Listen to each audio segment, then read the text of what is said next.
Quick preface, this video is split into two different parts. This part is Best Picture, Best Director, and both of the screenplay predictions. Next week, you will see my acting prediction part. It's almost the end of November now, so here we are, really at the cusp of Oscar season. So here are my first batch of predictions. Starting off with Best Picture, of course I have One Battle After Another as my top choice. It's probably going to win Best Picture. Let's be honest, this is another Oppenheimer, Everything Everywhere, Anora type of situation. This is going to be the fourth straight year of something like that happening, and third straight year where it's really like director driven and meant to celebrate this one creator. Nolan, Baker, now PTA. Hopefully next time it'll be a woman or just somebody different. This is really exciting, and One Battle is a fantastic movie and totally deserves all of the acclaim and awards that it's going to get. This is the crowning achievement of PTA's career.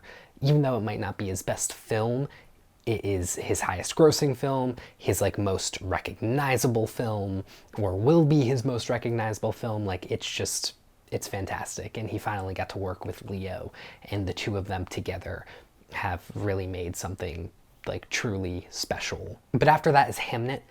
Without One Battle, I think Hamnet would be such a strong contender to win Best Picture. This film is just excellent. The performances are really strong. Jessie Buckley is incredible. Paul Mescal is also really solid. It is one of the saddest, most emotional films I have ever seen. I was watching it and just sobbing at points because of how powerful it is. Chloé Zhao is such a good director. The cinematography is really immaculate. And just the look of this movie is great. This is a special movie. Buckley will probably win Best Actress. We'll get there. Chloé Zhao probably going to get nominated for director, has a good shot at adapted screenplay. Like, this is a very strong film. But then we're following that up with Marty Supreme, which I know has only screened at the New York Film Festival once. So not a lot of people have seen this movie, but Timothée Chalamet, A24. That is kind of like the picture that I am putting together. I think Timothée Chalamet has a fantastic shot at winning Best Actor, and this could also contend for casting, director, screenplay. Like, there are a lot of awards here where this movie will be strongly in the mix. Also, it's coming out around Christmas time, and I feel like usually at least one movie coming out in December garners a lot of hype, and that hype carries through into Oscar season. And last year it was a Timothée Chalamet movie. This year I'm predicting it to be the same way. So then there's Sinners, and Sinners, it's a really disappointing story because it was a frontrunner for a while until One Battle came out, and now it's like Warner Bros. Is going to put their eggs in the One Battle basket. Sinners will not be getting as much love and attention from the studio, and not as big of a campaign. And now what I'm kind of expecting is that Sinners could end up with a lot of nominations. This could be a 10+ nomination movie. But I think that in pretty much every single category that Sinners gets nominated in, there will be a different movie that is more likely to win. Any win that Sinners gets come Oscar night, I think will be like, oh, that's awesome. Like, I was not completely expecting that. Maybe it was like second place or something like that, but it was certainly not first. And then there's Frankenstein, and things are looking really good for Frankenstein. Second place at TIFF People's Choice. The reviews for this movie have skyrocketed ever since then as well. Like, it's kind of interesting because I feel like most films like will have really good festival buzz, and then that could die down. You don't see a lot of stories where there's not great festival buzz that then picks up once more general audiences get to see it. But that has happened with Frankenstein, and now here we are where I think it's a lock for Best Picture. Then we have Sentimental Value, which just has more means of getting recognized at the Oscars than it was just an accident. So kind of as a result, It's a little higher than that film on my list. It has multiple possible acting nominations, a possible like director nomination, screenplay nomination, international, but really like those actor nominations are the key behind it, especially Stellan Skarsgård, who I think still has a really good shot at winning supporting actor despite Sean Penn, just because sandwiched between the two of those films is Wicked for Good. It's not being received as well as the first one. I don't know if we're going to have like this Wicked craze like we did last year. I am recording this video before the wide release of this film, and we'll be seeing it tonight, which I'm very excited for. I like the Wicked movies. I've heard that Ariana Grande has just a fantastic performance, so she will totally get a lot of buzz. But it seems like there is less of a chance for like John M. Chu to get nominated, the screenplay to get nominated, like some other major nominations that could go Wicked's way, which probably won't. Then we have It Was Just an Accident. I got to see this last night and thought it was just a really, really solid movie. This was my first experience watching a Panahi film, and I need to watch more of them because this was honestly just a comedic thrill ride, like just a really bleak sense of comedy that is just so well done. Really deserving Palme d'Or winner, and because of that Palme win, it will probably be carried into getting an Oscar nomination. This and Sentimental Value might actually end up being two of the three Neon films nominated for Best Picture, because right after that, I do have The Secret Agent. I think that the South American voters, the Brazilian voters, will get behind this film just like they got behind I'm Still Here. I think Wagner Moura has a really good shot at getting nominated for Best Actor, even a better shot than like Fernanda Torres had last year, and she got that nomination. But then I do have The Testament of Anne Lee as my number 10. I don't see Searchlight not getting something in. Searchlight always has a film in, even though this is a really weak slate of movies for Searchlight between Testament, Rental Family, and Is This Thing On. The team behind it is the same team that made The Brutalist. So it's a proven team of creatives, and Mona Fastfold is directing, and I think this has a good shot. It's also a musical and just flashy, and we'll probably have some like really big, grandiose, beautiful moments just in terms of like scenes, but also performances. And I just expect this movie to possibly get received really, really well. I think it's highly competitive. I mean, I think but 9 and 10 are both highly competitive. I have these films colored yellow, and then some other films after them colored yellow, because I think that they are almost just as likely to get 9 or 10. But just for the sake of these predictions, I have these two films making it to 9 and 10, and then some more that just barely missed the cut. And that starts with Jay Kelly as my number 11. Just the buzz for this movie is kind of mixed, but it could really pick up once it goes on to Netflix. There could be a Frankenstein type of resurgence. But so far, the people that think that this movie is good just don't think that this movie is like excellent. You have a lot of people that are like, oh, it's good, but not a lot past that. It could be having a similar effect to like the Is This Thing On Bradley Cooper movie, where it's just like, yeah, like if this was a weaker year, it could get in, but there are more interesting picks to put over Jay Kelly.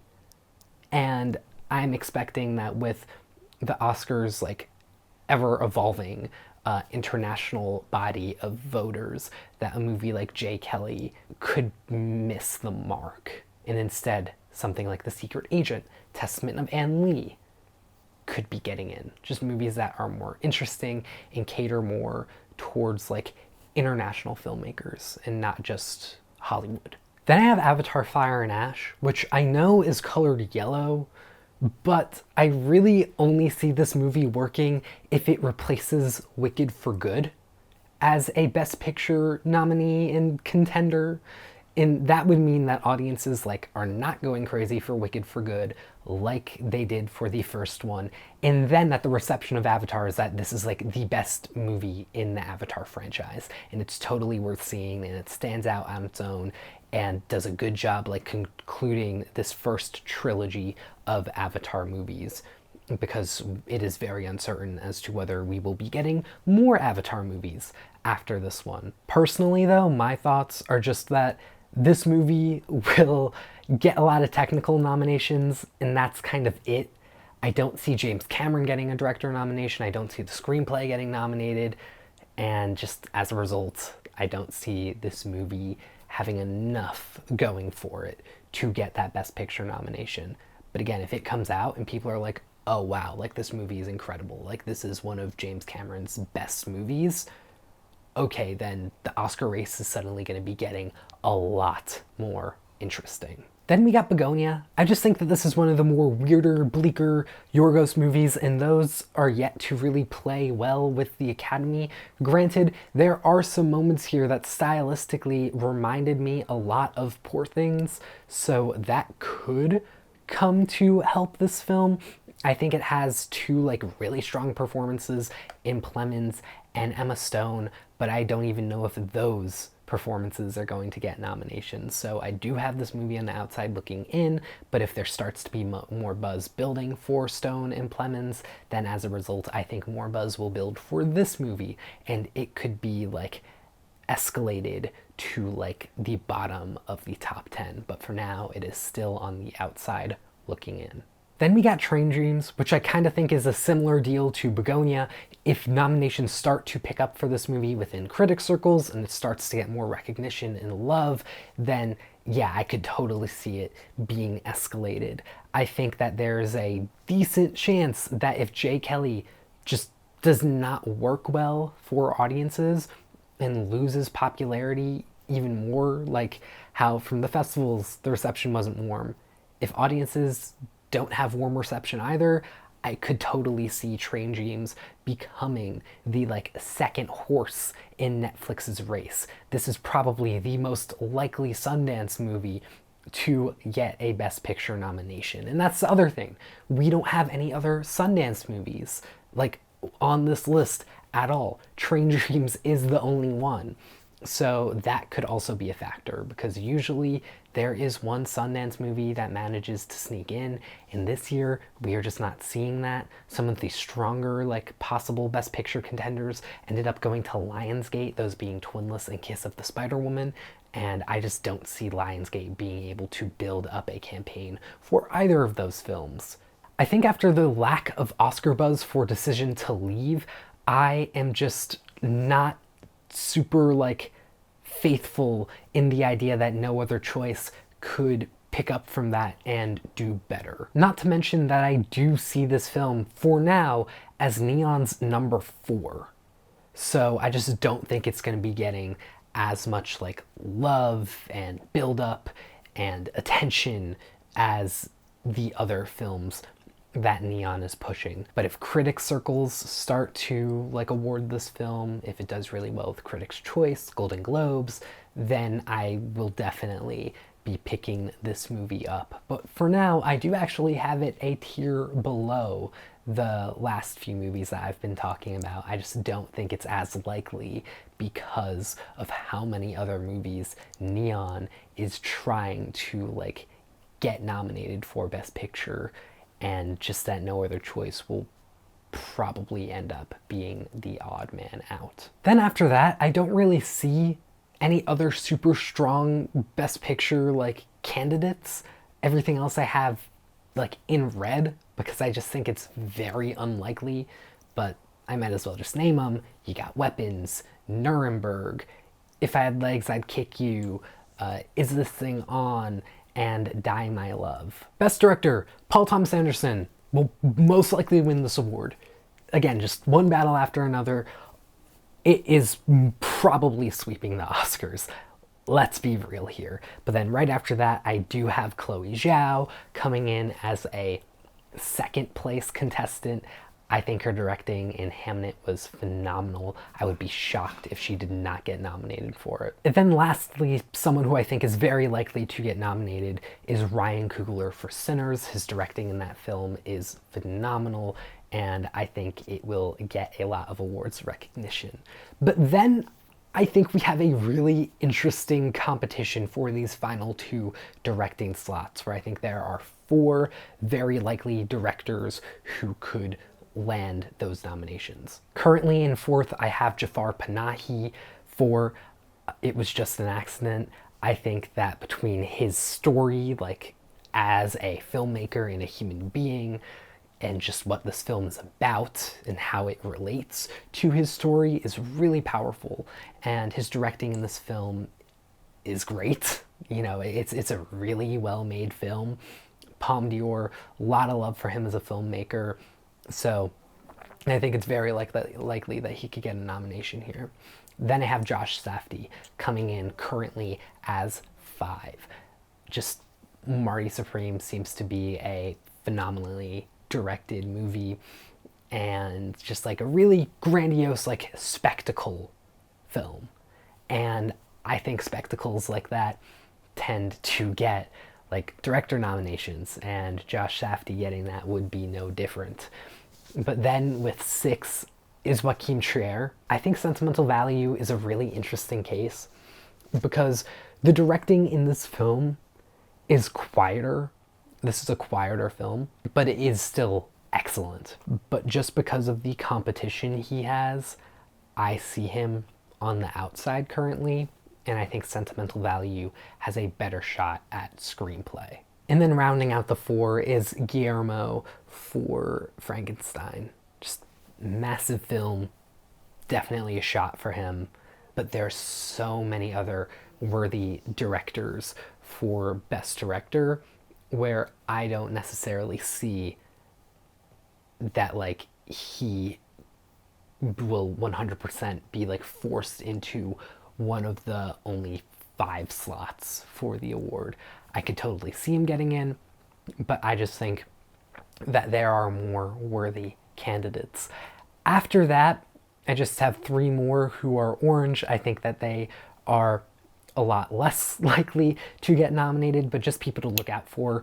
John M. Chu for Wicked for Good. I think that those chances might be dwindling by the day at this point, but you never know. If Wicked fandom really picks up, if the critic circles just really like give this movie a lot of love, if you see it like blow up again at Critics' Choice, you never know.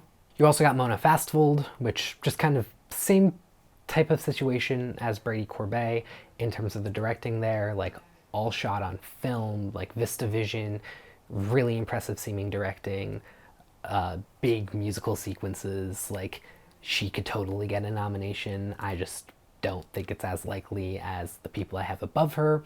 And then last but not least is Jim Cameron for Avatar. Again, if this movie ends up being one of the best of his career, that will change these nominations a lot. I do think that Avatar at this point is like our biggest unknown for the Oscar race, just because that's the one movie that people haven't had a chance to see yet. And once people do see it, if the reception is just like, oh, it's the same as the first and Way of Water, it's like, okay, probably won't get a Best Picture nomination or really a lot of like above the line nominations, but we'll still probably get a lot of below the line nominations. But if reception is that this movie is excellent, that this movie is one of the best of his career, suddenly all those above the line categories from picture, director to screenplay are up for grabs. Original screenplay, I do have Sinners winning this at the moment, but I think it is super close because it is competing against Sentimental Value and Marty Supreme, which are also like 2 very likely movies that could win this award. I think this is something where we really are not going to have a better idea as to which movie is the front runner until we start to see Oscar precursors. Like, original screenplay is such a fascinating award to honestly like look out for. Tier below them, I do have It Was Just an Accident. I don't see it winning this award, but I also do see a possibility that it could get snubbed for one of these other movies that I have a tier below it. Those three movies being The Secret Agent, J. Kelly, and Blue Moon, which I think are all like strong contenders for that fifth spot. I think Secret Agent, just based on what I've heard, seems like a really interesting film that like you need to watch multiple times to fully get. It just seems like a deep movie. You have J. Kelly, which it's Noah Baumbach screenplay. I just think that it's worth including, despite the fact that I've set it up so many times. Muted reception. But then there's also Blue Moon, which seems more like this chamber piece, actor-driven film, but that really is like so character-centric. And because of how character-centric it is, could get in for that like character writing and character building that it does. Then it's here down. I got Weapons, Sorry Baby. Huge shout out for that movie because I think it's one of the best movies of the year and deserves a lot more acclaim than it's got. And then Testament of Anne Lee. And then we got Adapted Screenplay, which I think is another like really interesting award to look out for. You got 3 locks, and then I see 6 other films competing for the final 2 spots. So we'll dive into that quickly. At number 1 is of course One Battle After Another. It's gonna win this award. I don't see anything else winning this award. But then as my other locks are Hamnet and Frankenstein. Just really well adapted stories, good movies, Best Picture nominees. Like, they will get nominated. But then the final 2 slots are super interesting. Currently at 4, I do have Wicked for Good, but I think it's a very weak number 4 and could totally end up on the outside. At 5, I got Wake Up Dead Man, really solid script, solid movie as well. Like, I think that this is actually the second best Knives Out film, at least in my opinion. So I do like hope it gets nominated. But then just barely on the outside, No Other Choice, Train Dreams, Bugonia, and Nuremberg. I think these films are all really like have really solid chances to get screenplay nominations. No Other Choice, like, just it's a really good screenplay, really well written. And I think that if Park is going to get nominated anywhere for this film, adapted screenplay is probably the most likely place, aside from international feature. Train Dreams, it's supposed to be a great film. This is where like it could have a nomination just to end up. It could sneak in for adapted screenplay where those final 2 slots are pretty weak and vulnerable. You got Bugonia, similar situation where this is just a film that is kind of bleak, but I do think that there is a chance. And then lastly is Nuremberg, which I think could end up being like a September 5 and just sneak in and this be like its main nomination that it gets, and it doesn't really get any other above the line nominations. This is probably Sony Picture Classics like top contender for Best Picture, and I don't see it getting into Best Picture, but they are pretty good at getting like movies into somewhere. And I think between Blue Moon and this, like, they have 2 like sneaky movies that could land like a couple of above the line nominations. Thank you all for tuning in. Please let me know your own predictions in the comments down below. I'd love to have a conversation about it, and I'll see you all next week for my acting predictions. Take care.